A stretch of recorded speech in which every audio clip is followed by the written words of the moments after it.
Hello everyone, welcome you all at Lokesh sir unlimited study zone. So प्यारे बच्चों, आज यहाँ पर क्लास जो हम स्टार्ट कर रहे हैं, इंग्लिश का एक टॉपिक है वर्ब एंड इट्स टाइप्स। तो आगे बढ़ने के पहले हम आपको बता दें कि ये वर्ब एंड इट्स टाइप्स जो बेटा चैप्टर है ना, ये आता है आपका मेन किसमें, सैनिक स्कूल के एग्जाम में। ओके, सैनिक स्कूल और आपका जो राष्ट्रीय मिलिट्री स्कूल होता है आरएमएस, ठीक है। तो इन एग्जाम्स में ये आपके आता है, क्लास 6 में भी है ये और क्लास 9th में। तो दोनों ही सिलेबस में ये हमारा कवर होता है। तो देखिए, इसमें हम वर्ब और उसके टाइप को पढ़ने जा रहे हैं। तो सबसे पहले हम वर्ब की डेफिनेशन देखते हैं कि वर्ब क्या होती है। ओके, हिंदी में आप जानते हैं ना, वर्ब क्या होते हैं बेटा? वर्ब होते हैं एक्शन वर्ड। एक्शन वर्ड को क्या बोलते हैं हम लोग? वर्ब बोलते हैं। ऐसे वर्ड जिनसे कुछ करना या होना पाया जाता है, जिनसे कुछ करना या होना पाया जाता है, ठीक है ना।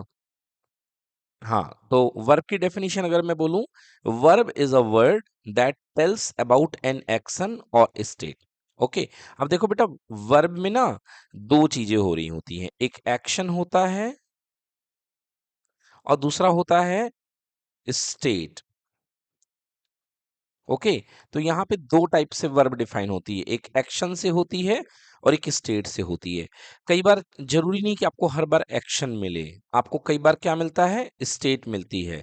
जैसे I am good, I am good. अब यहाँ पर देखो, कुछ काम नहीं हो रहा है, यहाँ पर कुछ काम हो रहा क्या है ना। अगर इसको हिंदी में आप कन्वर्ट करोगे तो इट विल से मैं अच्छा हूं, मैं अच्छा हूं। बस इतनी सी बात कही जा रही है कि मैं कैसा हूं, अच्छा हूं। तो यहाँ पे कुछ काम तो नहीं होना जा रहा है, मगर यहाँ पे स्टेट दिख रही है। क्या दिख रही है? स्टेट। ओके, तो स्टेट यहाँ पे क्या है कि मैं अच्छा हूं। ओके, तो यहाँ पर ये स्टेट को कौन डिफाइन कर रहा है? गुड डिफाइन कर रहा है। कौन डिफाइन कर रहा है? ओके, हम्म। सो बच्चों, वर्ब में दो चीजें इंक्लूड होती हैं। ओके, वर्ब में दो चीजें इंक्लूड होती हैं, एक होता है आपका क्या? एक्शन, और दूसरा क्या होता है? स्टेट, है ना। जरूरी नहीं है कि आपका हर समय कुछ ना कुछ काम हो रहा हो, एक्शन या स्टेट, ठीक है। ओके, और एक चीज याद रखना बच्चों कि अ, जो वर्ब होता है ना, वो किसी सेंटेंस का सबसे जरूरी पार्ट होता है। ओके, जो वर्ब होता है that is the main part of the sentence. क्या होता है बोलो? मेन पार्ट ऑफ सेंटेंस, ठीक है ना। Verb is the verb is the main part of the sentence, या मेन वर्ड कह लो। ओके, मेन क्या कह लो? Word.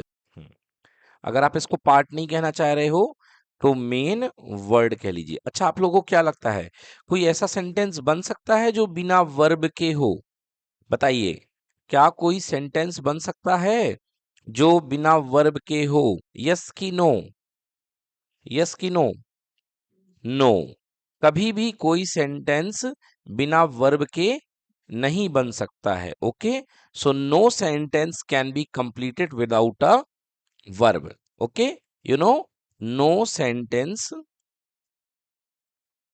can be completed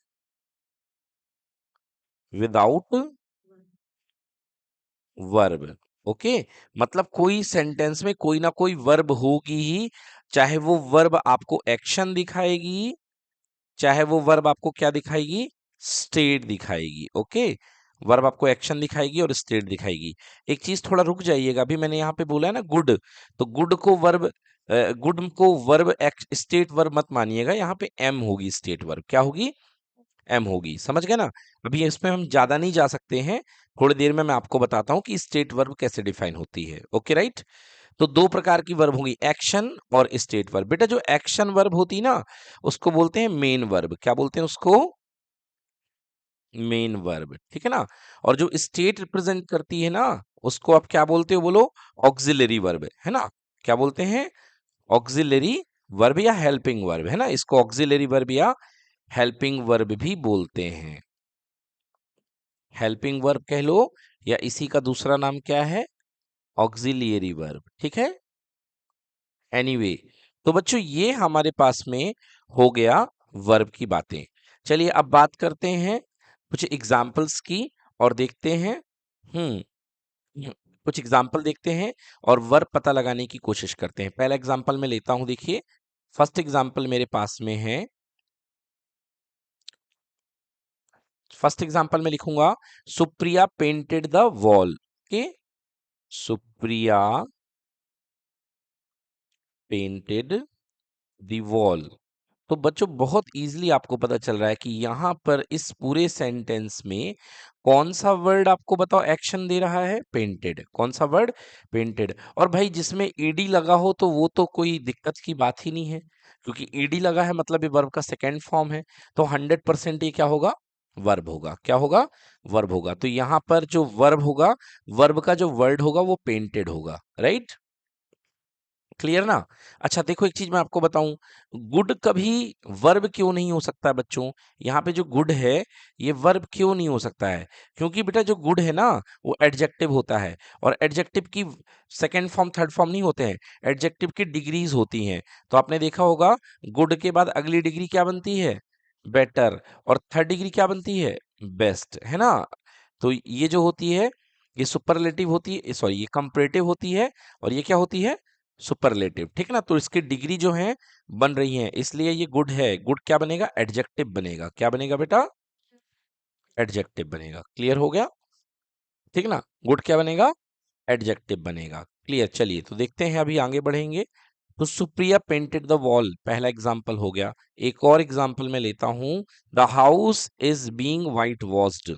the house is being white washed. Okay. अब यहां पर देखिए, है ना, house is being white washed. तो यहां पर दोनों ही चीजें एक ही वर्ड में स्टार्ट हो रही हैं। एक स्टेट भी बता रहा है और एक दूसरा बता रहा है मेन वर्ब, है ना।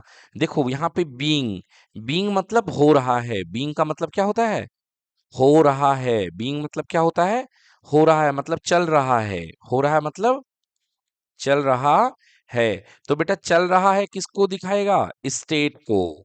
किसको दिखाएगा, स्टेट को। और क्या चल रहा है, सफेदी चल रही है। क्या चल रही है, सफेदी। तो ये वाला जो पार्ट है ये किसको दिखाएगा, मेन वर्ब को। किसको दिखाएगा, मेन वर्ब को। आ रहा आप लोग को समझ में।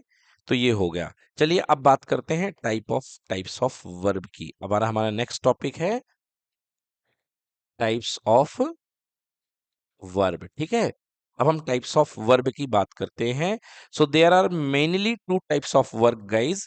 एक होती है मेन वर्ब और एक होती है हेल्पिंग वर्ब। तो मेन वर्ब मतलब एक्शन वर्ड जो होते हैं, that is called main verb, वो तो जानते ही हो। और हेल्पिंग वर्ब बेटा जानते हो, हेल्पिंग वर्ब जो होती है ना बहुत ज्यादा होती है, इसलिए हम लोग को समझने में बहुत दिक्कत होती है इसको, है ना, टाइम लगता है। चलिए तो मेन वर्ब और हेल्पिंग वर्ब। अब मेन वर्ब की बात करते हैं। Main verb are the action verb are use to express an action. तो यहाँ पे जो होती हैं, ये जो वर्ब होती हैं ये क्यों यूज की जाती हैं, to show. These verb are use to express, express an action, an action. Action यानी कि काम, एक्शन यानी कि काम, ठीक है ना, काम। ओके। जैसे काम के लिए क्या हो जाएगा, सिंग्स हो जाएगा, है ना। काम के लिए क्या हो जाएगा बेटा, सिंग। कोई गाना गा रहा तो ये भी एक काम है ना। तो सिंगिंग एक काम है, रीडिंग भी एक काम है, राइट। रीड हो जाएगा, राइट हो जाएगा। तो ये सारे के सारे क्या हैं, ये काम हो रहे हैं। क्लियर हो गया। हाँ। तो ये जो वर्ब होती हैं इनको हम क्या बोलते हैं, मेन वर्ब। इनको पहचानना बहुत आसान होता है। जैसे मैं एक एग्जांपल बताऊं, द सन शाइन्स, सूर्य चमक रहा है। तो बताओ यहाँ पे मेन वर्ब क्या है, साइंस, क्योंकि चमक रहा है। Okay, the sun shines. दूसरा, क्योंकि चमकना भी एक तरीके का काम है ना, और सूर्य चमक रहा है तो ये वर्ब हो जाएगा द सन शाइंस। दूसरा लेते हैं अपन लोग, the monkey jumps, the monkey jumps. बताओ भाई यहाँ पे मेन वर्ब क्या है, जम्प्स है, क्योंकि कूदना भी एक प्रोसेस, एक काम है। ओके। अब मेन वर्ब की हम टाइप की बात करते हैं।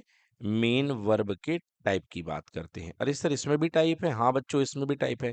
मेन वर्ब बेटा दो टाइप की होती है, एक होती है ट्रांजिटिव और एक होती है इंट्रांजिटिव। क्या नाम है बोलो? Transitive and intransitive. ट्रांजिटिव और दूसरा जो टाइप है बेटा उसका नाम है इंट्रांजिटिव, है ना। अब ट्रांजिटिव का मतलब क्या होता है बच्चों? ट्रांजिटिव का मतलब ऐसी वर्ब होती है जिसमें ऑब्जेक्ट की जरूरत होती है, इट नीड ऑब्जेक्ट, है ना। मेन वर्ब, ऐसी main verb, the type of main verb which need object, which need object, okay. और इसमें no need of object, no need of object. मोटी मोटी बात तो यही है बच्चों, ओके। अब थोड़ा क्लियरली बात कर लेते हैं ट्रांजिटिव की। These are the verb which need an object to complete the sentence, to complete the sentence. जैसे मैंने हिंदी में बोला राम क्रिकेट खेलता है, राम क्रिकेट खेलता है, ओके, खेलता है। तो यहाँ पे खेल तो रहा है बट क्या खेल रहा है? क्रिकेट। तो एज एन ऑब्जेक्ट किसको लेगा ये? क्रिकेट को। किसको लेगा? क्रिकेट को। तो यदि मैं लिखता हूं राम, इसका इंग्लिश क्या बनेगा? Pledge cricket. Ram pledge cricket. तो ये प्लेज है, प्लेज किस ऑब्जेक्ट पर है? क्रिकेट के ऊपर। तो बताओ यहाँ पर ये जो वर्ड है ये क्या है, ट्रांजिटिव है कि इंट्रांजिटिव है? ट्रांजिटिव है, क्योंकि इसने एडजेक्टिव, सॉरी इसने ऑब्जेक्ट ले रखा है, इसने ऑब्जेक्ट ले रखा है। बट इन केस अगर मैं बोलूं राम प्लेज, राम प्लेज, राम खेलता है, अब ये तो नहीं पता क्या खेलता है। तो बताओ यहाँ पर ये जो है इसको ट्रांजिटिव कहोगे कि इंट्रांजिटिव कहोगे? तो इसे आप इंट्रांजिटिव वर्ब कहोगे, ठीक है ना। तो ट्रांजिटिव वर्ब का मतलब क्या होता है? These are the words which need an object to complete the sentence. Example मैं बोलता हूँ ट्रांजिटिव वर्ब का, never eat any fruit without cleaning, never eat any fruit, never eat any food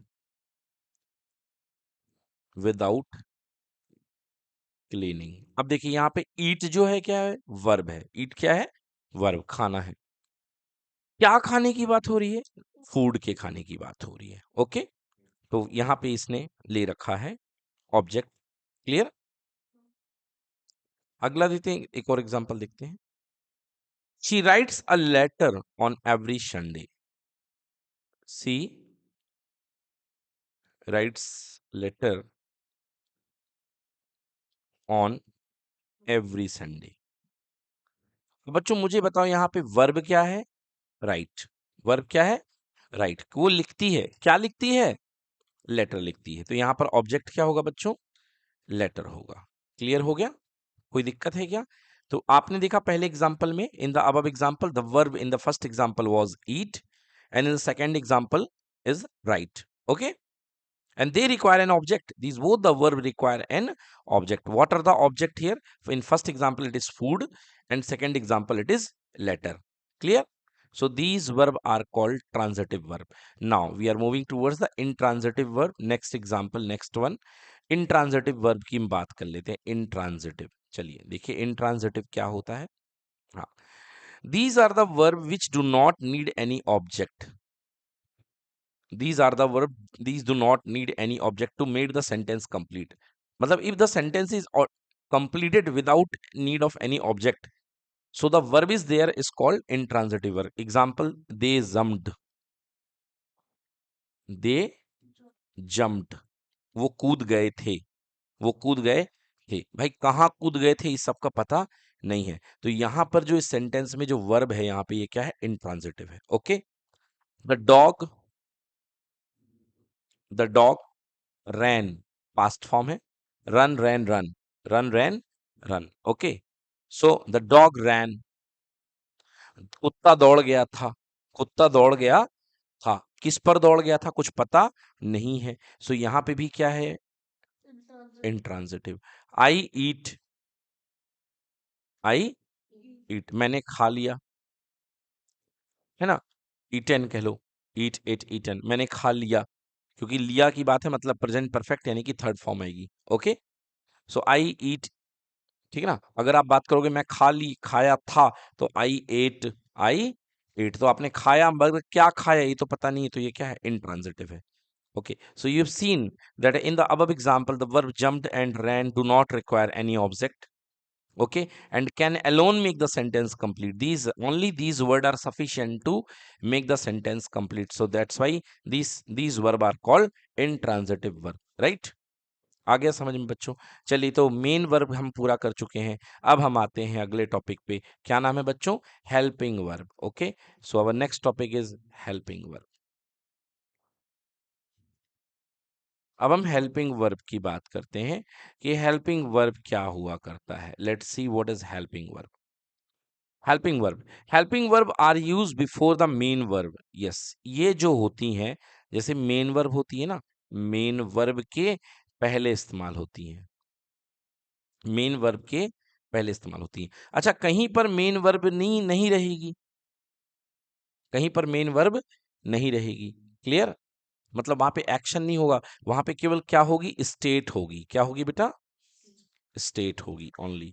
okay, तो स्टेट को दिखाने के लिए कौन सी वर्ब यूज होगी? हेल्पिंग वर्ब यूज होगी। तो इस स्लॉट में बेटा हेल्पिंग वर्ब यहां पर आकर के बैठेगी।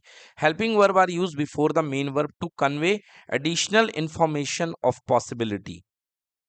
एडिशनल इंफॉर्मेशन ऑफ पॉसिबिलिटी, ये अलग चीजों की, एक पॉसिबिलिटी की संभावना को व्यक्त करने के लिए, है ना, वर्ब यूज होती हैं।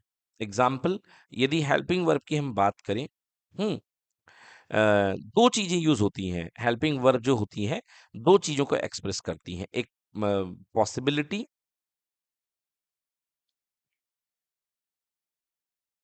Possibility and second time. Second time, अगर आप बात करो हेल्पिंग वर्ब अगर पॉसिबिलिटी के फॉर्म में यूज हुए तो क्या क्या यूज हो सकता है? पॉसिबिलिटी अगर दिखाती है तो हेल्पिंग हेल्पिंग वर्ब में हो सकता है मे आ सकता है, कैन आ सकता है, कुड आ सकता है, मस्ट आ सकता है। ओके, और भी आ सकते हैं, ऑट टू भी आ सकता है ना, है ना, शुड आ सकता है, ये भी आ सकता है, शुड। ओके, क्लियर हो गया? तो ये सब क्या है, पॉसिबिलिटी के लिए यूज होने वाली हेल्पिंग वर्ब। अब टाइम को शो करने वाले जो पार्ट है, टाइम को शो करने के लिए जो हेल्पिंग वर्ब यूज होती है वो इज हो सकता है, इज हो सकता है। ओके, एम हैज है, ओके, है ना, इज हो गया, एम हो गया, वॉज हो गया, बहुत सारे हैं और बच्चों आते जाएंगे। तो यहाँ पे किसको यूज करते हैं? टाइम को। So helping verb are use before the main verb to convey additional information of possibility, first thing, and और यू कैन से और टाइम। दो चीजें एक साथ यूज नहीं होंगी, अलग अलग यूज होंगी, पॉसिबिलिटी और टाइम। ठीक है, चलिए एग्जाम्पल देखते हैं। Example, first example, you we are learning about these thesis. We are learning about these thesis. THESIS, we are learning about the thesis। These न रखें यहाँ पे, इसको दी कर दीजिए। चलिए, we are learning about the thesis. चलिए देखिए, यहाँ पे वर्ब की बात की जाए तो देखिए ये तो जो वर्ब है ये आपकी मेन वर्ब है, लर्निंग। यहाँ पर मेन वर्ब क्या है? लर्निंग। और आर लग रहा है देखिए मेन वर्ब के जस्ट पहले, तो आर क्या हो जाएगी बोलिए? Helping verb. आर क्या हो जाएगी? Helping verb. क्लियर? तो आर जो हो जाएगी वो हेल्पिंग वर्ब हो जाएगी। अब हेल्पिंग वर्ब यहाँ पे क्या बता रहा है? आर क्या बता रहा है? आर बता रहा है यहाँ पे टाइम बता रहा है, क्योंकि यहाँ पे टाइम के लिए आर यूज हो रहा है ना। आर का मतलब क्या होता है? आर का मतलब क्या होता है? है होता है या हो होता है। मतलब ये जो काम हो रहा है ये प्रेजेंट टाइम के लिए पूछा जा रहा है। बोलिए यस कि नो। जैसे आपके दरवाजे पे कोई आया और आप उससे जानते नहीं हो, और अगर आप इंग्लिश बोलते हो तो आप उससे क्या बोलोगे? वो आर यू, तुम कौन हो? वो आर यू। तो ये तुरंत के लिए है कि पहले के लिए है कि फ्यूचर के लिए है? वो आर यू आप कब बोलोगे? प्रेजेंट के लिए कि फ्यूचर के लिए कि पास्ट के लिए? प्रेजेंट के लिए बोलोगे। तो इसलिए आर जो है ना वो टाइम को बता रहा है। तो ये वाले इस सेगमेंट में यहाँ जो हेल्पिंग वर्ब आ रही है वो किसका बोध करा रही है? वो टाइम का बोध करा रही है कि यहाँ पर ये जो काम हो रहा है ये किस एज में हो रहा है? ये प्रेजेंट टाइम में हो रहा है। आ गई बात समझ में? क्योंकि बच्चों इंग्लिश में वर्ब से ही टाइम का पता चलता है। अगर आपने वो आर की जगह वो वॉज यू, वैसे वॉज नहीं आएगा, वो वर आएगा, ठीक है ना? तो मतलब ये जो चीज है वर के आने से किस में चली जाएगी? पास्ट में चली जाएगी। क्लियर हो गया? ये चीज जो है ये पास्ट में चली जाएगी। Anyway, let's come to the topic again. So बच्चों ये हो गया, we are learning about thesis हो गया। अगला अगला देखिए, नेक्स्ट है you should, you should complete the work by tomorrow. अब यहाँ मेन वर्ब देखिए बेटा, तो मेन वर्ब यहाँ पे कंप्लीट है। The main verb is here complete, okay, and before the main verb there is an helping verb, and helping verb यहाँ पे क्या है? शुड है। हेल्पिंग वर्ब यहाँ पे क्या है? शुड है। अभी मैंने आपको बताया कि जो हेल्पिंग वर्ब होती है एक तो टाइम को रिप्रेजेंट करती है एंड सेकंड किसको रिप्रेजेंट करती है? पॉसिबिलिटी को। तो यहाँ पर जो शुड है ना वो पॉसिबिलिटी के लिए यूज हो रहा है। ओके, शुड मतलब पॉसिबिलिटी के लिए यूज हो रहा है। यहाँ पे पॉसिबिलिटी के लिए यहाँ पर एक हेल्पिंग वर्ब आ रही है। अब शुड का मतलब क्या होता है? शुड का मतलब होता है चाहिए। चाहिए मतलब शुड का मतलब होता है एक्चुअली चाहिए, मतलब तुम्हें ये काम कल तक कंप्लीट कर लेना चाहिए, आने वाले कल तक कंप्लीट कर लेना चाहिए। तो बेटा जब भी शुड यूज हो ना तो मतलब वहां पर ये समझो कि सुझाव दिया जा रहा है। क्या दिया जा रहा है? सुझाव मीन्स एडवाइज्ड है ये। समझ में आया? यहाँ पे एडवाइस दी जा रही है, यू शुड डू इट, तुमको ये जरूर करना चाहिए। बट यदि यहीं पर you must, you must complete the work by tomorrow, तुम बेटा अब ये सुझाव नहीं है, अब ये क्या हो गया? ऑर्डर हो गया। अब ये थोप दिया गया आपके ऊपर कि तुम्हें करना ही पड़ेगा, तुम्हें करना ही चाहिए। समझ गए? यहाँ पर शुड है, शुड यहाँ पे आपके सामने चॉइस है कि तुमको करना चाहिए। मैं सलाह देता हूं, लाइक मैं स्टूडेंट्स को बोलता हूं कि you should study, you should study. जब एग्जाम सिर पे होंगे, अगले दिन होंगे, तो मैं बोलूंगा you must study, you must study. समझ गए ना?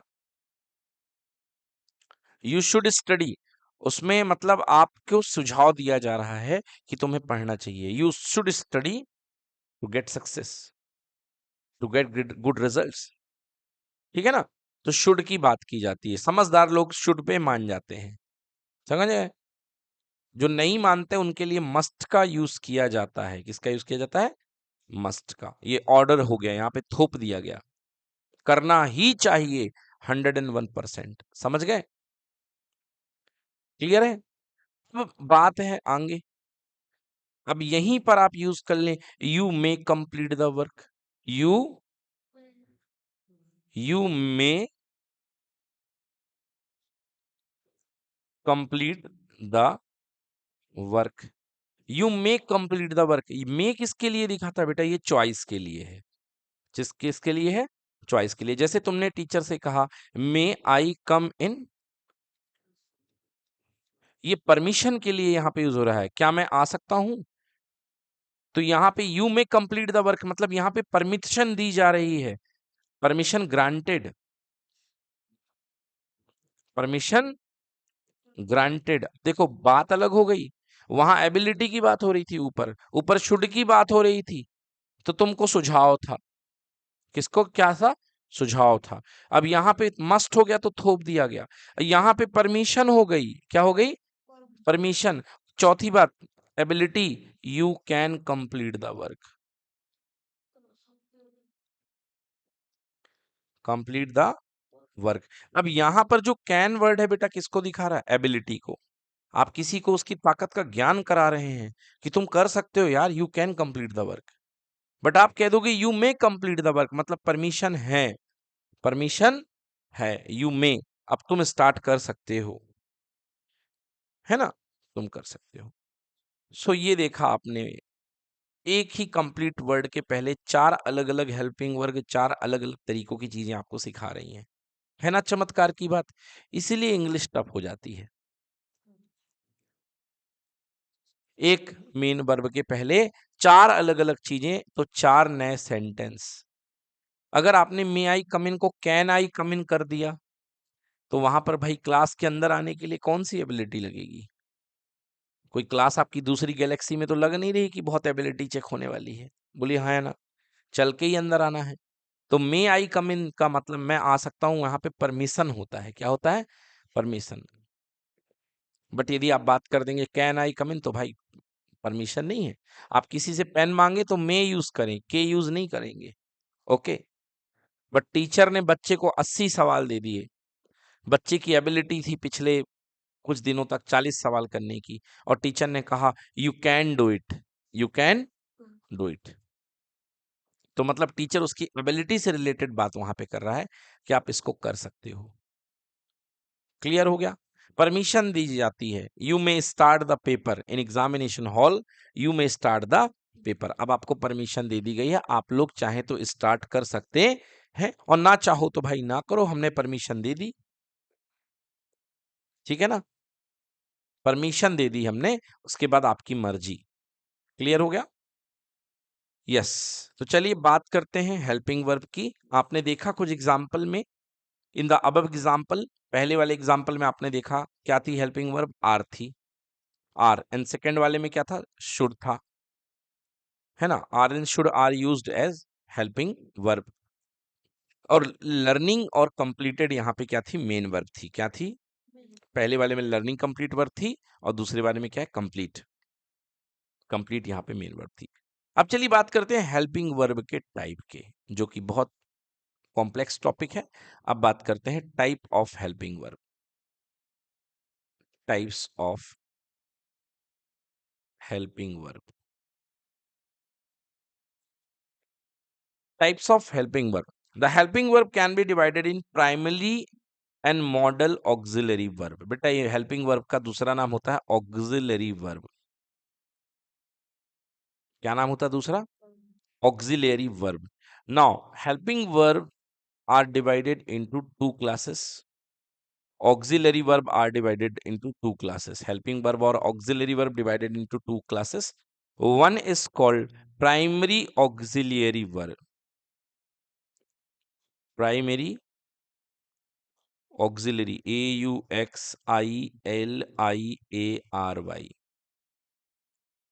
And second is modal auxiliary verb. Spelling अच्छे से लिखिएगा, ऑक्सिलियरी वर्ब। ओके, हाँ चलिए। अब प्राइमरीली ऑक्सिलरी वर्ब किसको रिप्रेजेंट करती हैं? प्राइमरीली ऑक्सिलरी वर्ब जो होती हैं वो एक्चुअली स्टेट के लिए होती हैं। किसके लिए? स्टेट, यानी कि स्टेट यानी कि अवस्था, उस बॉडी की अवस्था, या ये कह लो कि क्या टाइम चल रहा है, समय बताने के लिए, अवस्था और समय। ठीक है, स्टेट।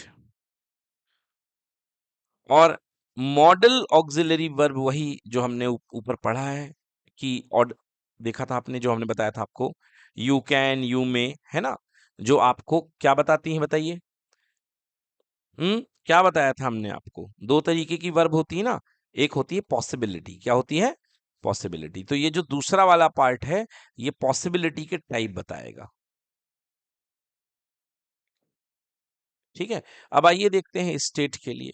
तो स्टेट के लिए प्राइमरी ऑक्सिलरी वर्ब में, अब इन वर्ब के कुछ टाइम के हिसाब से इनके डिवाइड किए गए हैं, है ना, टाइम के हिसाब से। तो पहला मैं आपको बता रहा हूं, these verb can further divided as following.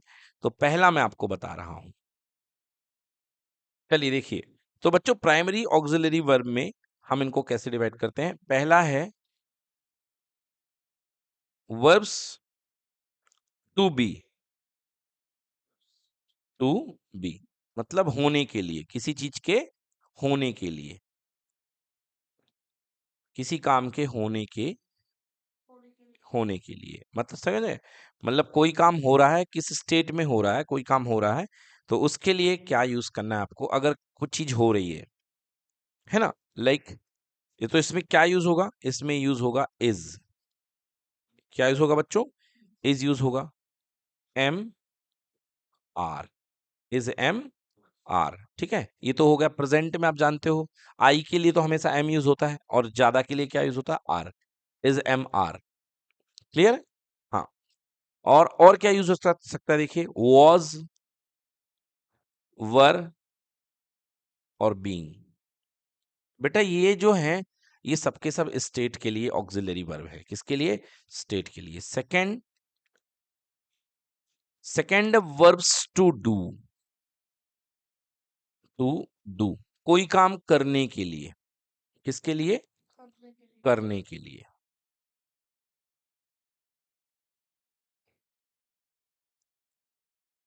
करने के लिए। ओके, तो करने के लिए देखिए डू, डज, डिड। पास्ट के लिए डिड किसके लिए जाएगा? पास्ट के लिए। और ये दोनों किसके लिए हैं? प्रेजेंट के लिए। ठीक है बेटा? हाँ, डू, डज, डिड। कंटिन्यूअस के लिए यूज होगा बेटा डूइंग। कंटिन्यूअस के लिए क्या होगा? डूइंग। और परफेक्ट के लिए यूज होगा डन। परफेक्ट के लिए क्या यूज होगा? डन। ठीक है ना? अब तीसरा है पोजीशन के लिए, verbs to have. Verbs to have, ठीक है ना? वर्ब्स टू हैव मतलब अधिकार के लिए। अधिकार मीन्स होता है बेटा पोजीशन। अब अधिकार के लिए भी अलग अलग समय में अलग अलग वर्ब का इस्तेमाल हुआ करता है। अलग अलग समय में अलग अलग वर्ब का इस्तेमाल हुआ करता है। Has, okay. और अलग अलग समय के अलावा अलग अलग ग्रुप ऑफ पीपल के लिए, मतलब सिंगुलर के लिए अलग हैव,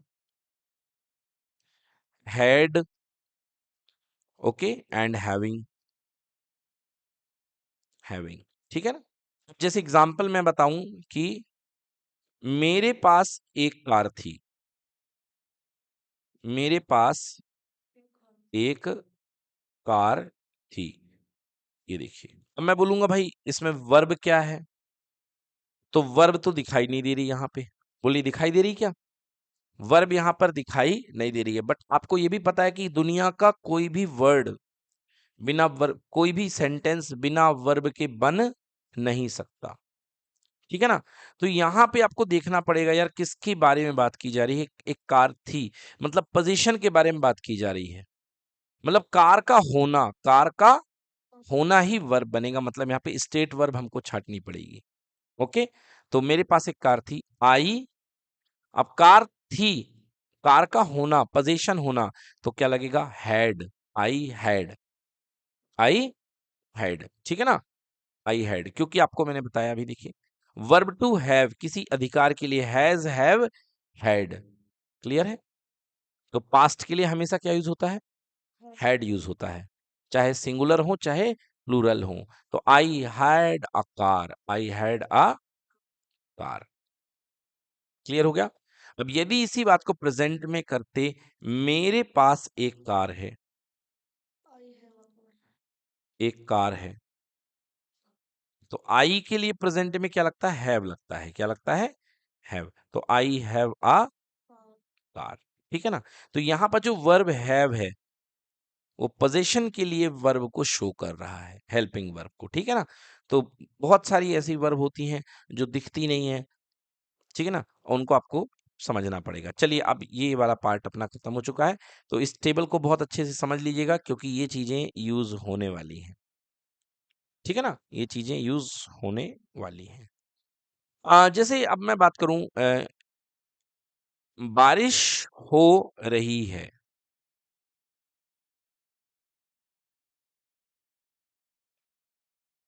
बारिश हो रही है, ये देखिए एक वर्ड है। देखिए यहाँ पे बारिश हो रही है, तो कैसे स्टार्ट होता है? It. Okay, it is. It is, क्योंकि रेन होना, बारिश होना क्या है? स्टेट है। Okay, it is raining. ठीक है ना? तो यहाँ पर ये जो है, यहाँ पर मेन मेन वर्ब भी यूज हो रही है और ऑक्सिलरी वर्ब भी यूज हो रही है, क्योंकि तुरंत की बात हो रही है। ठीक है, क्लियर हो गया? चलिए, अब बात करते हैं नेक्स्ट मॉडल ऑक्सिलरी वर्ब के बारे में। तो आपने देख लिया था कि दो प्रकार की वर्ब है, एक है प्राइमरी ऑक्सिलरी वर्ब और आगे क्या है, मॉडल ऑक्सिलरी वर्ब। फिर इसके एग्जाम्पल देखेंगे हम। तो नेक्स्ट टॉपिक डिस्कस करते हैं मॉडल ऑक्सिलरी वर्ब।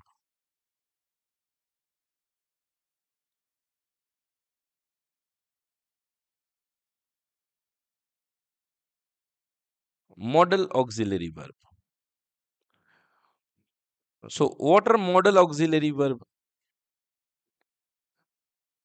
अभी आपने देखा है some of the common modal auxiliary verb. Okay, some common modal auxiliary verb आपने देखे थे। मे हो गया, माइट हो गया, कुड हो गया, ओके, कैन हो गया, may might can could, okay, फिर विल, शैल, शुड। ठीक है, हाँ। अब शुड के बाद मस्ट भी हो गया। हम्म, और एटसेट्रा होंगे और सारे भी, बाद में डिस्कस करेंगे। अब मैं आपको थोड़ा सा इंफॉर्मेशन दे देता हूं। मे तो मैंने आपको बता दिया, परमिशन के लिए क्या यूज होता है, मे। समझ गए ना? अच्छा, मे का जो पास्ट वाला होता है ना, अगर आप कोई बोले, ऐसी कोई बात करें कि जैसे क्या मैं आ सकता हूं, तो यहां पर तो मे आई कम इन लगेगा, है ना? अब आप यदि कोई पुराना किस्सा सुना रहे होंगे, है ना, तो उसमें बोले मैं उनसे परमिशन ले सकता था, मैं उनसे परमिशन ले सकता था, तो बेटा आपको वहां पर क्या यूज करना पड़ेगा, माइट यूज करना पड़ेगा। समझ में आ गया?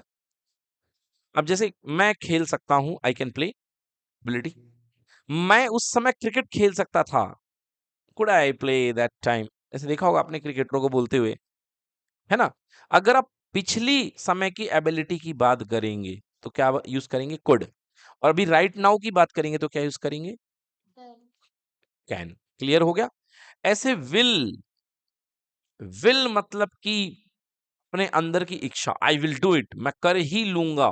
विल किसके लिए होता है पता है बच्चों? विल होता है डिटर्मिनेशन के लिए, प्रतिबद्धता के लिए। We will win, we will win, हम जीतेंगे ही जीतेंगे। समझ गए? मतलब हठ के लिए, जिद के लिए विल होता है। क्लियर हो गया? हाँ, बात पे अड़े रहना, तो ये विल होता है। और विल से क्या बनता है बेटा, वुड बनता है। विल से क्या बनता है, वुड बनता है। ठीक है ना? इसी तरीके से शैल तुरंत के लिए यूज करो, पास्ट के लिए क्या यूज करोगे, शुड। ठीक है ना?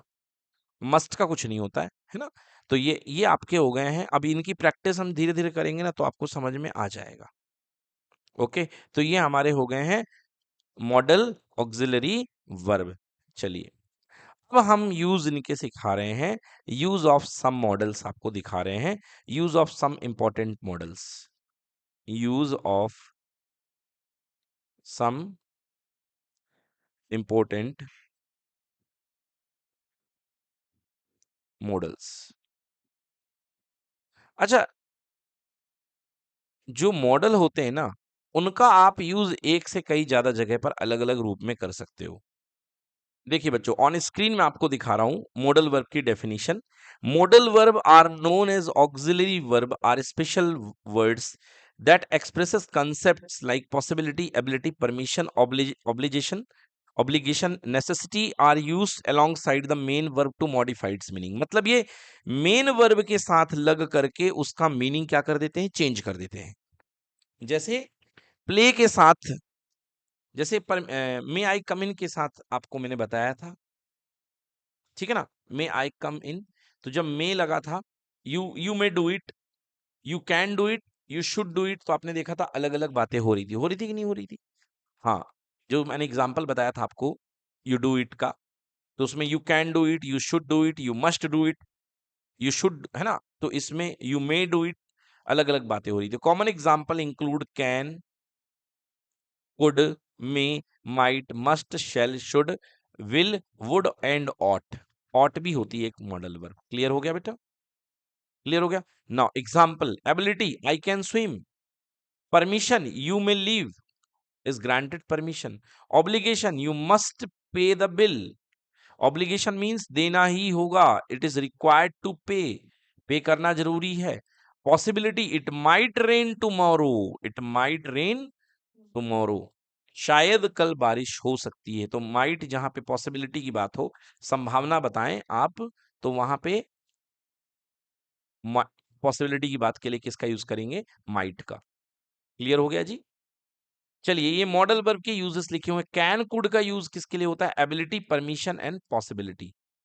ओके, मतलब कैन जो होगा एबिलिटी के लिए यूज होगा, परमिशन के लिए भी यूज होगा और पॉसिबिलिटी के लिए भी यूज होगा। मे माइट किसके लिए यूज होंगे? परमिशन के लिए और पॉसिबिलिटी के लिए। मस्ट किसके लिए यूज होगा? ऑब्लिगेशन के लिए एंड नेसेसिटी के लिए। अभी देखा था आपने, जहां बिल्कुल थोपा जाए आप पे। विल वुड किसके लिए यूज होगा? प्रेडिक्शन के लिए, भविष्यवाणी करने के लिए, रिक्वेस्ट के लिए और विलिंगनेस मतलब कि इच्छा जताने के लिए विल और वुड यूज होंगे। क्लियर हो गया जी? तो बहुत सारे मॉडल हैं, इनकी प्रैक्टिस से आपको ये बनेगा।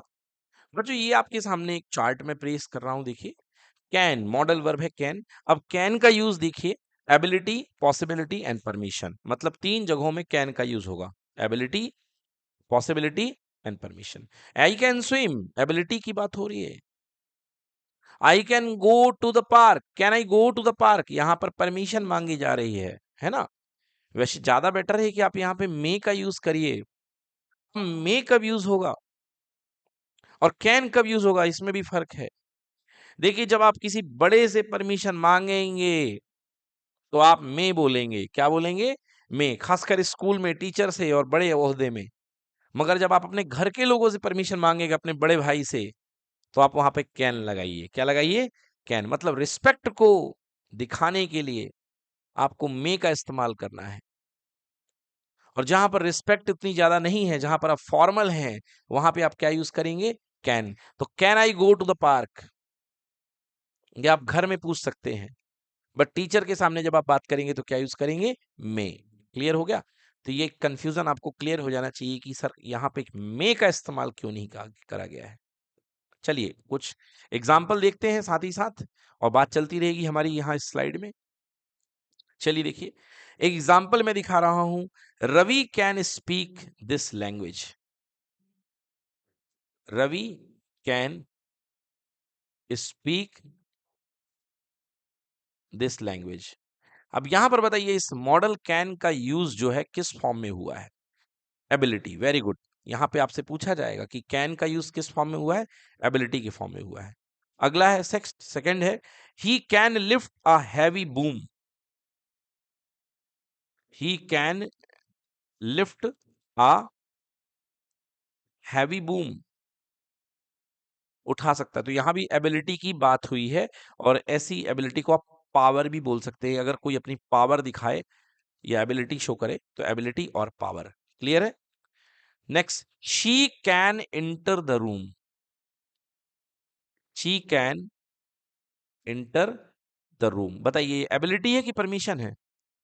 हाँ, तो यहां पर जो कैन है, मॉडल कैन, यहां पे क्या दिखा रहा है? परमिशन दिखा रहा है। क्या दिखा रहा है? परमिशन। बोलिए, क्लियर हो गया? Any problem?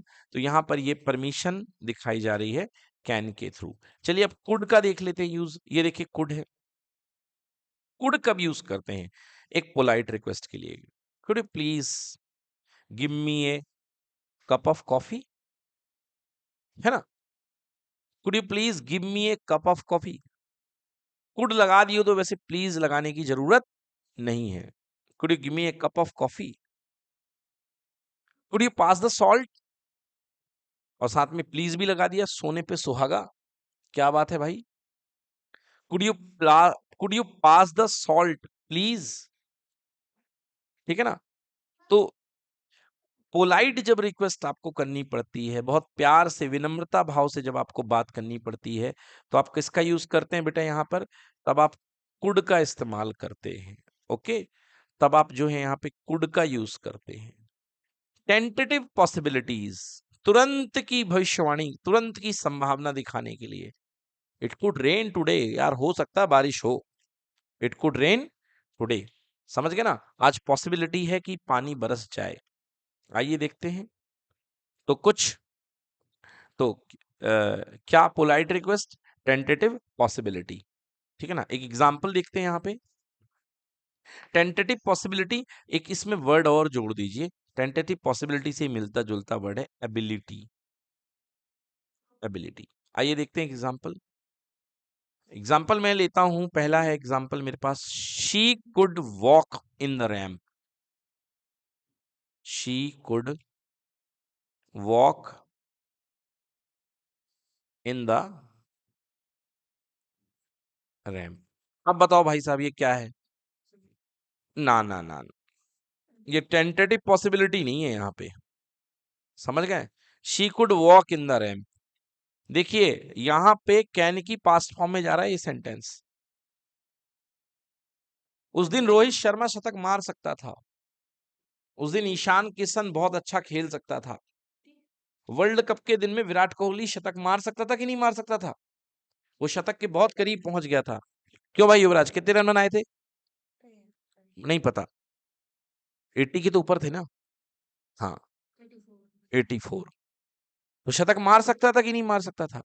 तो अगर आप पास्ट एबिलिटी की बात कर रहे हैं तो वहां पे आप कुड का इस्तेमाल कर सकते हैं। She could walk in the ramp, भले ही पैर टूटा था मगर वो चल सकती थी। क्लियर हो गया जी। सो यहां पर पॉसिबिलिटी हो रही है मगर पास्ट पॉसिबिलिटी के लिए भी यूज होता है। नेक्स्ट, शी कुड मतलब पॉसिबिलिटी नहीं, इसे एबिलिटी बोलेंगे। क्या बोलेंगे बेटा? एबिलिटी। इसे आप एबिलिटी कहिए, पॉसिबिलिटी नहीं कहिए। यहां पर कोई संभावना नहीं छिपी हुई, यहां पे एबिलिटी यूज हो रही है, right. Next, second, she could meet him.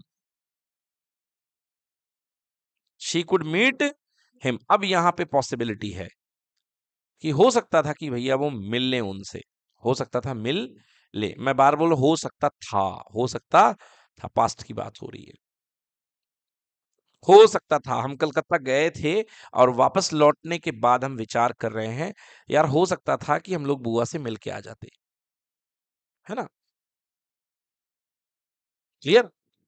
Okay, तो she could meet him, Yuvraj could meet his aunty. So ये हो सकता था। तो यहां पे किसकी बात की जा रही है? पॉसिबिलिटी की। किसकी बात की जा रही है? पॉसिबिलिटी की। तो कुड आप लगा सकते हैं यहां पे। Next, they could complete their task, अब यहां पर बात की जा रही है, third point, they could complete their task. तो फिर से एबिलिटी की बात आ गई भाई साहब। किसकी बात आ गई? एबिलिटी, पावर दिखाने की बात आ गई। तो they could complete their task. Clear हो गया? तो यहां पर कुड यूज हो सकता है। और बाकी ये बहुत अच्छे एग्जांपल है। Could you pass the salt please, अगर आप पोलाइट रिक्वेस्ट कर रहे हैं तो आपको कुड ही यूज करना पड़ेगा। चलिए अब आते हैं नेक्स्ट, मे के लिए। किसके लिए आते हैं हम लोग? मे। अब अगला एग्जांपल लेते हैं हम लोग, मे। मे यानी कि आप जानते हैं सकना, और मे का इस्तेमाल तब होता है जब आप पोलाइटली किसी से बड़े से परमिशन लेते हैं, है ना। तो मे का इस्तेमाल कब होता है? परमिशन के लिए, और दूसरा किसके लिए? पॉसिबिलिटी के लिए। तो मे का इस्तेमाल परमिशन के लिए और पॉसिबिलिटी के लिए। She may come tomorrow, come to the party. She may come to party, come to the party. हाँ, she may come to the party, वो पार्टी में आ सकती है। अब भाई कैन तो नहीं लगाएगा, क्योंकि पार्टी में आने के लिए कोई बहुत बड़ा वेट तो उठाना नहीं है, बस चल के आना है। तो she may come to the party. तुम्हारा कोई फ्रेंड है और उसके आने ना आने पे आप लोग को असमंजस है, तो आप कह सकते हो yes he may come to the party. Okay. और अगला, मे आई बोरो योर पेन, अपने दोस्त से लेना है कोई पेन, तो आप क्या बोलेंगे? मे आई बोरो योर पेन, क्या मैं आपकी पेन उधार ले सकता हूं, बोरो कर सकता हूं? मे आई बोरो योर पेन, ठीक है। और मे का एक और एग्जाम्पल भाई बहुत यूज होता है विश के लिए, इच्छा के लिए। किसका ही होता है? विश के लिए। जब मैं बोलूंगा may God bless you, may God bless you, ठीक है ना। इच्छा है ना, इच्छा जब आप बताएं कि हमारी ऐसी तमन्ना है, तो मे का यूज होता है किसके लिए? तमन्ना के लिए, दिली तमन्ना के लिए, हमारे दिल की तमन्ना है। क्लियर हो गया? तो एग्जाम्पल, जब विश के लिए यूज करते हैं तो भी मे का इस्तेमाल होता है। ये हम देखते हैं, may we live long, may we live long. तो भैया यहाँ पे मे का इस्तेमाल किसके रूप में हो रहा है? विश के रूप में। किसके रूप में? विश, यानी कि इच्छा के रूप में है। क्लियर हो गया कि नहीं हो गया? तो याद रखिएगा कि मे का यूज जो होता है विश के फॉर्म में भी होता है, इच्छा के लिए भी होता है। Next, second, may I sit there, may I sit there, permission मांगी जा रही भाई साहब यहाँ पे। तो मे का इस्तेमाल किसके लिए हो रहा है बोलो? परमिशन के लिए। क्लियर हो गया? थर्ड इस्तेमाल मे का पॉसिबिलिटी के लिए भी बताया, it may rain today here, it may rain today, बस हियर नहीं लिखेंगे क्योंकि इट लिख दिए हैं। It may rain today, it may rain today, हो सकता है आज बारिश हो सकता है आज बारिश हो, इट मे रेन टुडे। बोलो क्लियर हो गया जी? आई बात समझ में? अब आइए बात करते हैं नेक्स्ट मॉडल की। नेक्स्ट मॉडल है वुड। वुड, तो शुड और वुड दोनों का इस्तेमाल एक जैसे है। शुड भी पोलाइट रिक्वेस्ट में यूज होता था, वुड भी पोलाइट रिक्वेस्ट के लिए यूज होगा। और रेफरेंस, प्रेफरेंसेस, प्रेफरेंसेस यानी कि जब आप दो चीज में कंपैरिजन करेंगे, would you like to, would you like a tea और अ कॉफी, क्या लेना पसंद करेंगे? जब आपके पास कुछ चॉइस हो, would you like to play cricket और फुटबॉल, तो जब आपके प्रेफर करने की बात आए तो हमेशा बेटा किसका यूज करोगे? वुड का। किसका यूज करोगे? वुड का। जब प्रेफरेंस की बात होगी तो आपको हमेशा वुड का यूज करना पड़ेगा। तो आइए देखते हैं वुड के लिए कुछ एग्जाम्पल देखते हैं।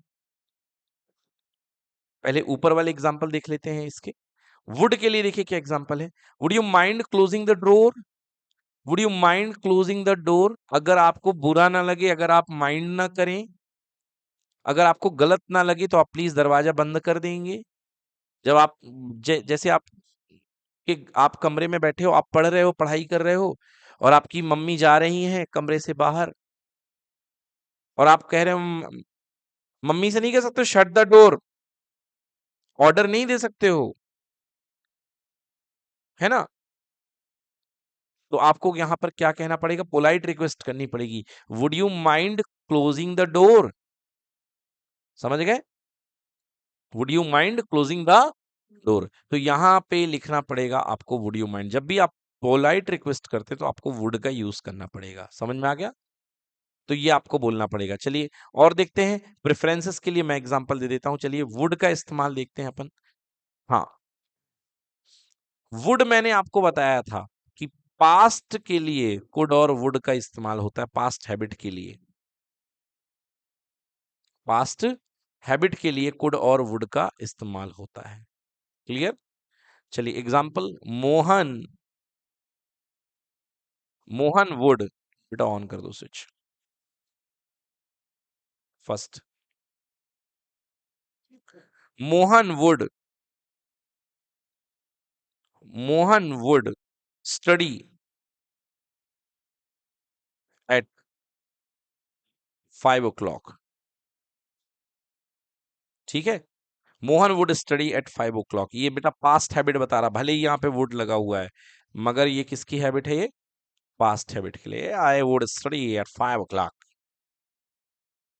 मैं बोलूँ I would study eight 5 o'clock, मैं अपने जमाने में 5 बजे तक पढ़ा करता था। समझ गए? During class 10th I would study eight 5 o'clock। Clear हो गया जी? ये हो गया। पास्ट हैबिट के लिए आपको वुड का यूज करना है। रिक्वेस्ट के लिए मैंने आपको बता ही दिया है, आप किसी से किताब मांग रहे हो, would you give me your book.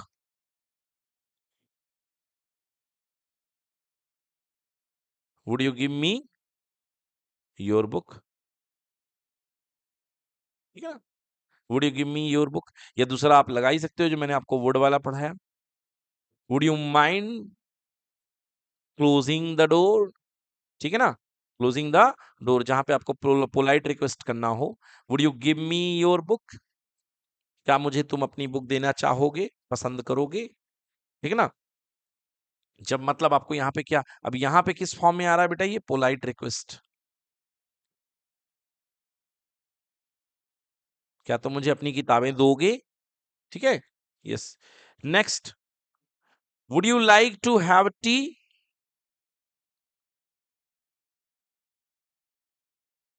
Would you like to have tea. अब आप कहोगे सर यहाँ पे चॉइस कहाँ पे है बेटा, जहां पे ये बंदा बैठा हुआ है और बेटा ये वुड पहले लग रहा है, तो इसमें जान रहे हो ये क्वेश्चन मार्क बनेगा, क्या बनेगा ये, क्वेश्चन मार्क। वुड अगर पहले आ रहा है तो क्या बनाएगा बेटा, क्वेश्चन मार्क, क्योंकि हेल्पिंग वर्ब कभी भी पहले अगर आती है तो कौन कौन सा सेंटेंस बनता है, इंट्रोगेटिव। कौन सा सेंटेंस बनता है, इंट्रोगेटिव। तो would you like to have tea, क्या आप चाय लेना पसंद करेंगे। अब कहोगे सर चॉइस तो है नहीं, तो ये अपने आप क्लियर है कि वहां चाय के अलावा कुछ और होगा, समझ गए जी।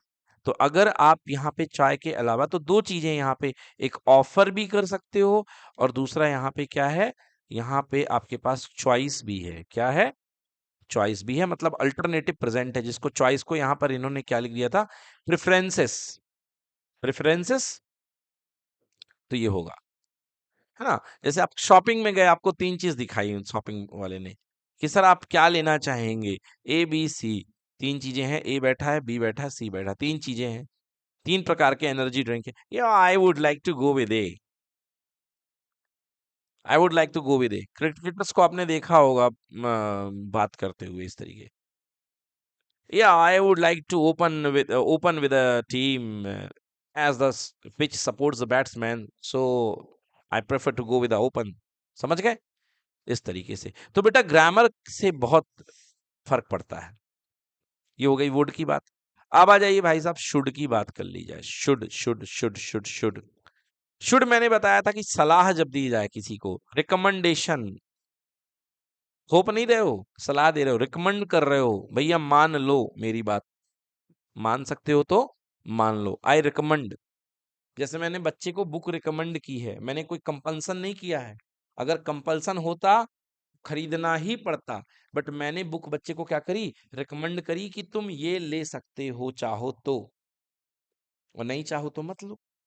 लाइक आई रिकमेंड यू सैनिक स्कूल बुक, यस, हाँ, कंपल्शन नहीं है, रिकमेंड है। सो रिकमेंडेशन के लिए आपको यूज करते हैं, ऑब्लिगेशंस के लिए शुड, हाँ, ऑब्लिगेशन रिकमेंडेशन के लिए भी यूज होता है, और ऑब्लिगेशन यानी कि थोपने के लिए भी यूज होता है, दोनों में ही यूज होता है रिकमेंडेशन का, शुड का। देखिए रिकमेंडेशन में you should eat more vegetable, है ना, ये हो गया। देखिए you should eat more vegetable, तुम्हें और ज्यादा हरी सब्जियां खाना चाहिए। तो यहाँ पे ये क्या हो रहा है, रिकमेंडेशन हो रहा है, क्या हो रहा है, रिकमेंडेशन हो रहा है, तुम्हें और ज्यादा। डॉक्टर हमेशा रिकमेंड करते हैं, डॉक्टर हमेशा क्या करते हैं, रिकमेंड करते हैं, ऑब्लिगेशन ही करते हैं। क्लियर हो गया। मगर स्ट्रिक्ट टीचर हमेशा ऑब्लिगेट करता है, नहीं फोड़ाई हो जाएगी आने पर, समझ में आ गया ना। यस। तो you should eat more vegetable, यहाँ पे recommendation, I should finish my work by tomorrow, I should finish my work by tomorrow, ये ऑब्लिगेट है, यहाँ पे अपने आप से ये ऑब्लिगेट कर रहा है, खुद ही वचन दे रहा अपने आप को, मुझे अपना काम कल तक हर हाल में खत्म करना चाहिए, ठीक है ना। यस। तो बेटा शुड का इस्तेमाल, रिकमेंडेशन, ऑब्लिगेशन, लिख देता हूं मैं यहाँ पे, शुड का इस्तेमाल किसके लिए, रिकमेंडेशन, ऑब्लिगेशन, और किसके लिए, ड्यूटी के लिए बेटा, किसके लिए, ड्यूटी के लिए, है ना। एडवाइस, रिकमेंडेशन को ही एडवाइस बोलते हैं, ओके। इन चीजों के लिए इस्तेमाल होता है। आइए कुछ एग्जाम्पल देख लेते हैं हम शुड के। The police dash arrest the thief, बताइए, पुलिस को ड्यूटीफुली अरेस्ट करना चाहिए कि नहीं करना चाहिए? तो शुड आएगा कि वुड आएगा? शुड आएगा। Okay, the police should arrest the thief. Clear हो गया? क्योंकि वुड आता तो पास्ट के लिए चला जाता, वुड आता तो पास्ट पॉसिबिलिटी के लिए चला जाता। क्लियर है? तो the police should arrest the thief, ऐसी क्वेश्चन आएंगे। सेकेंड क्वेश्चन है, एडवाइस की बात कर रहे हैं। यू ब्लैंक वर्क रेगुलरली, तो यहां पे भी क्या आएगा? शुड आएगा। यू शुड वर्क रेगुलरली, तुम्हें नियमित काम करना चाहिए। अब यहां पे शुड किस फॉर्म में यूज हो रहा है? बोलो, किस फॉर्म में यूज हो रहा है? एडवाइस की फॉर्म में। किसके फॉर्म में यूज हो रहा है? एडवाइस की फॉर्म में। यहां पे शुड किस फॉर्म को रिफ्लेक्ट कर रहा है? ड्यूटी को। किसको रिफ्लेक्ट कर रहा है? ड्यूटी को, क्योंकि मैंने बताया था कि शुड का यूज ड्यूटी भी होता है। Right? Third, you should respect, ओहो मैंने ही खुद लिख दिया, कोई बात नहीं। You should respect your elders, तुम्हें अपने बड़ों की इज्जत करनी चाहिए। ये कोई सलाह है या ऑब्लिगेशन है? ऑब्लिगेशन है, ये सलाह नहीं है भाई साहब। तुम्हें अपने बड़ों की इज्जत करनी चाहिए, ये सलाह नहीं हो सकता है, ये ऑब्लिगेशन है, ये हर हाल में करना ही होगा। तुम्हें अपने बड़ों की इज्जत करनी चाहिए, ये सलाह नहीं आएगा। यहाँ पे क्या कहलाएगा? ये ऑब्लिगेशन। समझ में आ गया कि नहीं आया? क्लियर है एकदम? देखिए, ऑब्लिगेशन का मतलब दायित्व होता है ना? दायित्व, कर्तव्य जहां पे बात आती है बेटा, तो वहां पर आपको क्या यूज करना पड़ेगा? वहां पर आपको शुड यूज करना पड़ेगा, है ना? तो दायित्व है आपका, तो दायित्व तो निभाने ही पड़ेंगे आपको। तो जहां पर आपके ऑब्लिगेशंस हैं, जहां पर आपके दायित्व जुड़े हुए हैं, वहां पर आपको किसका यूज करना पड़ेगा? शुड का। क्लियर हो गया? और इसके अलावा ऑट टू भी यूज होता है। क्या यूज होता है? Ought to. You ought to respect your elders, जहां पर मॉरल ड्यूटी, तो जैसे रिस्पेक्ट करना भी मॉरल ड्यूटी है, तो ऐसे ऑट टू भी इस्तेमाल कर सकते हो आप। यहाँ पे शुड यदि नहीं करोगे और ऑट टू भी कर दोगे तो कोई गलती नहीं है। समझ गए? चलिए नेक्स्ट आते हैं। अगला हो गया मे, हो गया, शुड हो गया। नेक्स्ट है मस्ट। अगला है मस्ट। मस्ट मतलब बहुत जरूरी है भाई। मस्ट मतलब बहुत जरूरी है, बिल्कुल तुम पर थोपा जा रहा है, मतलब तुमको प्रोहिबिटेड किया जा रहा है। अगर मना किया जाए तो भी प्रोहिबिटेड। ठीक है ना? तो मस्ट यानी प्रोहिबिशन आपको लगाया जा रहा है, आप पर लगाम लगाई जा रही है, आप पर बिल्कुल थोप दिया गया है कि यही चलेगा और कुछ नहीं चलेगा। चलिए थोड़ा सा देख लेते हैं उस पे, शीट पे। ये देखिए, मस्ट की बात करते हैं। मस्ट नेसेसिटी, बहुत जरूरी है। स्ट्रॉन्ग ऑब्लिगेशन, ऑब्लिगेशन है, कर्तव्य है, आप कर्तव्य से विमुख हो सकते हो, मगर मस्ट यानी हथौड़ा चल जाएगा भाई साहब अगर कर्तव्य से विमुख हो गए तो। समझ गए ना? सॉलिड वाले कर्तव्य हैं। क्लियर? हेडमास्टर का होमवर्क है, बिल्कुल टाल नहीं सकते हो। एक बार टीचर का तो टाल दिया, मगर हेडमास्टर का नहीं टाल पाओगे। You must wear a seat belt, लियो भाई साहब, नहीं चालान भरने को तैयार रहो। You must wear a seat belt. Should नहीं, कोई सलाह देने वाली बात नहीं है यहाँ पे। You should wear a seat belt, ये तब लगेगा जब कोई सलाह दे रहा है। ठीक है? You must wear a seat belt, policeman रोकेगा तो आपको बोलेगा you must wear a seat belt. बोलो clear? I must finish this report today, ये नेसेसिटी है, जरूरत है, मतलब स्ट्रॉन्ग बिल्कुल कि ये करना ही है। आई must finish this report today. Clear हुआ कि नहीं हुआ? तो ये आपके मस्ट की बात हो गई है। अब आइए कुछ और एग्जाम्पल मस्ट के देख लेते हैं हम लोग।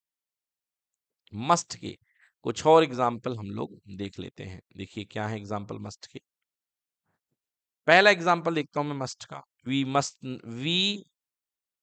मस्ट नॉट सी दिस, हमें नहीं देखना चाहिए। We must not see this. तो यहां पर जो मस्ट नॉट है, बिल्कुल नहीं देखना चाहिए, यहां पर क्या आ रहा है? प्रोहेबिटेड हो रहा है। तो यहां पे प्रोहेबिशन हो रहा है। प्रोहेबिशन, प्रोहेबिटेशन, सॉरी, प्रोहेबिटेशन। यानी कि निषेध किया जा रहा है। क्या किया जा रहा है? निषेध, रोका जा रहा है आपको। We must not see this. ठीक है ना? जहां पर आप बिल्कुल क्लियर हो कि नहीं, गेम नहीं खेलना है। You must not play the games, mobile games. ठीक है ना? तो आपको यूज करना है यहाँ पे मस्ट का। अगला second, you must pay your fees on time. You must pay your fee on time. अब यहां पर मस्ट का यूज किसके लिए यूज हो रहा है? नेसेसिटी के लिए। किसके लिए? नेसेसिटी के लिए, जरूरी। क्लियर हो गया? You must pay your fees on time, necessity के लिए, या आप ये कह सकते हो स्ट्रॉन्ग ऑब्लिगेशन। नेसेसिटी से अच्छा है स्ट्रॉन्ग ऑब्लिगेशन। टीचर ने कहा you must pay your fees on time, मतलब स्ट्रॉन्ग ऑब्लिगेशन। समझ गए? बहुत इंपॉर्टेंट वाला कर्तव्य। ऑब्लिगेशन मतलब कर्तव्य, और स्ट्रॉन्ग ऑब्लिगेशन। कर्तव्य में तो आप शुड यूज कर सकते हो। ठीक है ना? कर्तव्य में आपने देखा कि आप शुड का यूज कर सकते हो दायित्व की पूर्ति के लिए, मगर जो बहुत जरूरी दायित्व है, स्ट्रॉन्ग ऑब्लिगेशन, वहां पे क्या यूज करेंगे? मस्ट का यूज करेंगे। थर्ड, थर्ड बात करते हैं। सोल्जर सोल्जर्स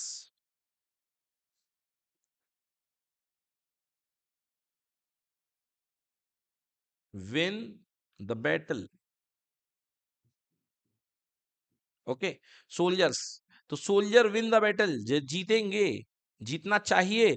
क्या जीतना चाहिए? शुड। क्या जंग इच्छा के लिए होती है कि जीत लड़ेंगे तो जीत के ही आएंगे, नहीं तो मारे जाएंगे बेचारे? तो बोलो यहाँ पे क्या आएगा? मस्ट आएगा। शुड नहीं आ सकता है कि कोई चॉइस नहीं है। Soldiers must, soldiers must win the battle, उनको युद्ध जीतना ही होगा, जीतना ही चाहिए। बोले क्लियर कि नॉट क्लियर? क्लियर। अब आपको पता होगा शेल और विल का लास्ट हम यूज बता देते हैं आपको। शेल और विल का देखते हैं शीट में है कि नहीं है। यस, बताइए बेटा। देखिए, हैव टू, हैव टू से ज्यादा स्ट्रॉन्ग मस्ट होता है। ठीक ना? हैव टू है सलाह, हैव टू का मतलब क्या है? सलाह। और मस्ट का मतलब है कठोर दायित्व, कठोर दायित्व। समझ गए? ठीक है ना? तो you have to do it, तुम्हें ये करना चाहिए। यहां पर चाहिए की बात आती है। और कठोर दायित्व में जीत के ही आना है। ठीक है जी? हाँ, नहीं तो फिर उसके बाद कार्रवाई होगी, कोई ना कोई नुकसान होगा। और यहाँ पे हैव टू में कोई नुकसान की गारंटी हम ले नहीं रहे हैं। अब इसके बाद एक और देख लेते हैं, एक दो। ऑट टू देख लीजिए, मॉरल ऑब्लिगेशन, ड्यूटीज में वही। यू ऑट टू अपोलोजाइज, तुम्हें माफी मांग लेनी चाहिए। We ought to be on time, हमें समय पर होना चाहिए। ठीक है ना? माइट अनसर्टेन, पॉसिबिलिटीज के लिए। इट माइट रेन लेटर, हो सकता है थोड़ी देर बाद बारिश हो। She might be at home, हो सकता है वो घर में होगी, वो शायद घर में होगी। तो माइट को आप शायद लिख सकते हो। क्या लिख सकते हो बच्चों? माइट को, माइट मतलब शायद। ठीक है? तो माइट का मतलब क्या हो जाएगा? शायद चलेगा। ठीक है ना? माइट। हाँ, यस। ठीक है, ये हो गया। अब बच्चों शैल विल देख लो एक बार। शैल विल, विल तो है यहाँ पे। विल फ्यूचर टेंस के लिए भी यूज होता है, और विलिंगनेस, स्ट्रॉन्ग विलिंगनेस के लिए। किसके लिए? Strong willingness. मैं यहाँ पे ओनली विलिंगनेस नहीं लिखूंगा, मैं यहाँ पे स्ट्रॉन्ग विलिंगनेस लिखूंगा। शी विल बी हियर सून, वो यहाँ पे जल्दी आएगी। ये सिंपल। किसके लिए? फ्यूचर टेंस के लिए। फ्यूचर टेंस के लिए क्या यूज होता है? शैल और विल। तो विल यूज हो गया है। ठीक है ना? I will do my best, ये इरादा है। स्ट्रॉन्ग विलिंगनेस, विलिंगनेस मतलब इरादा। मैं अपना 100% अच्छा दूंगा। I will do my best. समझ गए? वी विल डू इट, हम इसे करके दिखाएंगे। ठीक है ना? चलिए नेक्स्ट। शेल, सेल का यूज होता है सजेशन के लिए एंड ऑफर्स के लिए। सजेशन के लिए और ऑफर्स के लिए। ऑफर के लिए बेस्ट शेल का यूज किया जाता है। Shall we go for a walk, offer आप किसी को कर रहे हो। Shall we go for a walk, क्या हम एक वॉक पे चल सकते हैं, चलना चाहिए। Shall do my homework later, shall do my homework later. अब आप सजेस्ट कर रहे हो सामने वाले को कि आई, ये तो आई लिखा हुआ है, I shall do my homework later, तो ये तो सिंपल आपका फ्यूचर टेंस हो गया, मैं अपना होमवर्क बाद में करूंगा। ठीक है ना। तो चलिए कुछ आई शैल और विल के एग्जाम्पल देख लेते हैं। तो शैल और विल आपने देख लिया, फ्यूचर टेंस के लिए यूज होता है ना। अब जैसे आपने कहा I meet my parents, meet my parents, तो बताइए यहाँ पे शैल आएगा कि विल आएगा? यहाँ पे शैल आएगा। यहाँ पे क्या आएगा? शैल आएगा, बिकॉज आई है। आई और वी के साथ हमेशा क्या लगता है? शैल लगता है। आई और वी के साथ हमेशा क्या लगता है? शैल। अब आप कहोगे सर आई और वी के साथ, इनके साथ विल भी लग सकता है। हाँ लग सकता है, मगर कब लगेगा? जब बहुत पक्का इरादा हो कुछ खतरनाक कर दिखाने का। जैसे टीम इंडिया ने जीता और कहा वी विल डू इट, जीतने के पहले वो गोला बनाते हैं और गोले के अंदर क्या बोलते हैं, है ना, let's come we will do it, हम इसे करके दिखाएंगे। मगर पिताजी से मिलना है भाई, पेरेंट्स से मिलना है, तो कोई बहुत ऐसा तो है ना बड़ा नहीं है। तो I shall meet my parents, ठीक है ना, मैं अपने पिता पेरेंट्स से मिलूंगा। Next, I dot dot dot dot dot help you, बताइए अब क्या आएगा? शेल आएगा कि विल आएगा? अब यदि पक्की बात कर रहे हो, मैं हर हाल में तो विल आएगा, ठीक है ना, I will help you. Clear है? दे टेंड मैरिज फंक्शन, तो यहाँ पे देखिए दे है, दे प्लूरल है, और प्लूरल के साथ क्या लगता है? विल, क्योंकि आई और वी के साथ केवल शैल लगता है, बाकी के साथ क्या लगता है? विल लगता है। तो दे विल अटेंड हिज या मैरिज फंक्शन। क्लियर हो गया? तो ये आपका हो गया कि अलग अलग मॉडल्स किस तरीके से इस्तेमाल किए जाते हैं। आई होप बड़े अच्छे से मैंने आपको क्लियर कर दिए हैं, और आप ये चार्ट भी देखिएगा, इस चार्ट से आपको थोड़ी सी मदद मिलेगी। टफ तो बहुत है, क्योंकि एक साथ इतने मॉडल को याद रखना, that's a difficult task, I know. अब चलिए बात करते हैं फॉर्म्स ऑफ वर्ब की। तो वर्ब की form you know, verb form with is first form, and verb का सेकंड, एंड वर्ब का थर्ड फॉर्म। आप जानते हैं कि वर्ब के ये तीन फॉर्म हुआ करते हैं।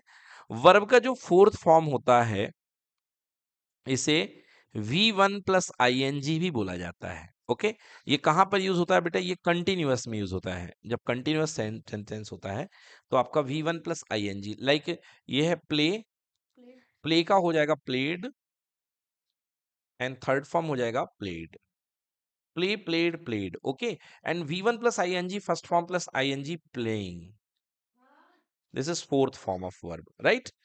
तो जो है, जो फर्स्ट फॉर्म है बेटा, इसको आप बोलते हैं बेस फॉर्म। इसे फर्स्ट फॉर्म को आप क्या बोलते हैं बच्चों? Base form. सेकेंड फॉर्म को आप बोलते हैं बच्चों? Past form. और थर्ड फॉर्म को आप क्या बोलते हैं बच्चों? Past participle form, past participle form, right.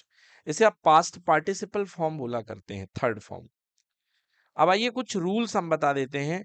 Here some important points are mentioned regarding the use of the form. चलिए देखिए, अगर आप कुछ वर्ड यूज कर रहे हैं तो इनके साथ आपको फर्स्ट फॉर्म ही यूज करना है, चाहे आप कहीं भी यूज करें। First form of the word is use in the following words. जैसे आप यूज कर रहे हैं ऑलवेज, ऑलवेज हमेशा, ठीक है ना, always, daily, every, usually, okay, and generally, generally, ठीक है ना। अच्छा, ऑलवेज मतलब हमेशा, डेली मतलब प्रतिदिन, एवरी मतलब हर एक, यूजुअली मतलब सामान्यतया, सामान्य, तया, सामान्यतया मतलब कि मोटा मोटा हिसाब कि हाँ हाँ, जैसे कि ये यूजुअली को आप कह सकते हो कि आम तौर पे, आम तौर पे, हाँ, आम तौर पे, ऑफन, जनरली, वही समानतया, दोनों का मीनिंग एक ही हो गया है ना। तो इन सब के साथ आपको हमेशा, चाहे कुछ भी हो, कौन सा टेंस हो, हमेशा आपको कौन सा यूज करना है, वर्ब का फर्स्ट फॉर्म। ठीक है, सेकेंड पॉइंट की बात करते हैं, तो फर्स्ट पॉइंट हो गया। अब आ जाइए सेकेंड पॉइंट की बात कर लेते हैं। If habitual facts or natural facts are used in a sentence, then also first form of verb is used. सूर्य पूर्व से उगता है, the sun rises from east. अगर आपके पास कोई नेचुरल फैक्ट है और हैबिचुअल फैक्ट है, तो आपको हमेशा किसका यूज करना है, फर्स्ट फॉर्म का। कौन कौन से, नेचुरल फैक्ट्स और हैबिचुअल फैक्ट्स, इन दोनों के लिए आपको कौन सा यूज करना है, वर्ब के फर्स्ट फॉर्म का। थर्ड पॉइंट की बात करते हैं। With the word last yesterday ago sentence, second form of verb is use. देखिए लास्ट, लास्ट नहीं किसकी बात कर रहे हो, पिछले एक समय की बात कर रहे हो, मतलब जो भी बात होगी पास्ट की बात होगी। यस्टरडे यानी पिछला गया हुआ दिन, ठीक है। एगो यानी कि पहले, एगो मतलब पहले। इन सब के साथ आपको कौन सा फॉर्म यूज करना है, V2 फॉर्म यूज करना है, ठीक है ना। वर्ब का सेकेंड फॉर्म आप यूज करेंगे। चलिए, अगर if the sentence is in the interrogative और negative form, then did is used. यदि आपके पास में आप डिड लगा रहे हो इंट्रोगेटिव और नेगेटिव सेंटेंस में, समझ गए ना। लाइक दे, जैसे आपने कहा वे काम करते थे, वे खेलते थे, वे खेलते थे, तो क्या आएगा, they played cricket. Oh sorry, they play, मैं यहाँ पे लिख दूं वे क्रिकेट खेलते थे, या हॉकी, वे हॉकी खेलते थे। तो they played what, what played, hockey, HOCKEY, ये हो गया, दे प्लेड हॉकी। अब इसी का मैं नेगेटिव बना रहा हूं, वे नहीं, वे हॉकी नहीं खेलते थे, वे हॉकी नहीं खेलते थे। करना क्या है, दे, यहां पे आएगा डिड नॉट, और जैसे ही डिड नॉट आएगा तो जो प्लेड सेकेंड फॉर्म में था वो फर्स्ट फॉर्म में आएगा, they did not play hockey. समझ में आ गया। मतलब निगेटिव सेंटेंस में अगर डिड नॉट आएगा, तो आपके पास में किस फॉर्म में आएगा बेटा, ये फर्स्ट फॉर्म में। वर्ब किस में आ जाएगी, फर्स्ट फॉर्म में। क्लियर हो गया। मतलब यदि डिड आएगा, तो डिड अपने साथ वर्ब की कौन सी फॉर्म लेकर के आएगा, फर्स्ट फॉर्म लेकर के आएगा, ठीक है। थर्ड फॉर्म जो वर्ब की यूज होती है, वो प्रेजेंट परफेक्ट में, पास्ट परफेक्ट में और फ्यूचर परफेक्ट में। क्लियर हो गया। जो थर्ड फॉर्म वर्ब की यूज होगी, ये प्रेजेंट परफेक्ट में, जहां पर हैज या हैव लगेगा। क्लियर, हैज बीन या have been, okay.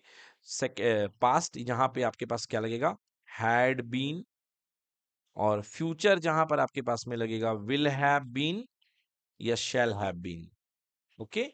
Will have been या शैल हैव बीन, ओके।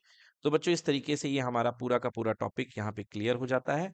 अब आपके पास काम, होमवर्क क्या है, आपको जो वर्ब के सेकंड और थर्ड फॉर्म होते हैं, वो आपको अच्छे से रिवाइज कर लेने हैं, ठीक है ना। ये पूरे आप रिवाइज कर लीजिए। Thank you so much for being with us. Bye bye.